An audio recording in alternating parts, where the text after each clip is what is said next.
Аз съм хан Аспарух, син на Кубрат, нося степния прах и небесния хлад. Зад гърба ми народ, пред очите река, Дунав свети като Божа ръка.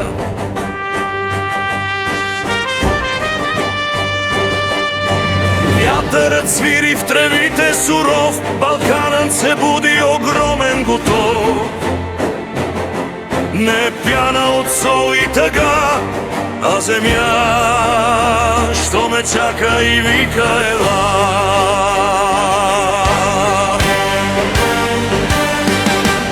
Онгълът крепост от кал и мъгла, там се струши ромейска войска. Империи падат, щом духът гори, шепа конници срещу легиони дори. Аз съм Аспарух, Дунавът мой. Аз съм Аспарух, земята е бой. Стой, стой, народе, стой! От пепел и кръв се ражда герой. Аз съм Аспарух, дом ти градя. Аз съм Аспарух, България ще пя.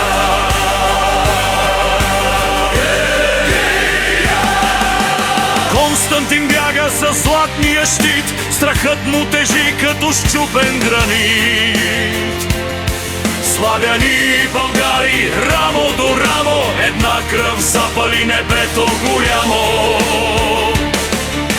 Близка издигнах от камък и прах, с меч и любов, с клетва и страх. 6-8-1 светът разбра, България е държава силна, славна, една. И ако останеш сам сред нощта,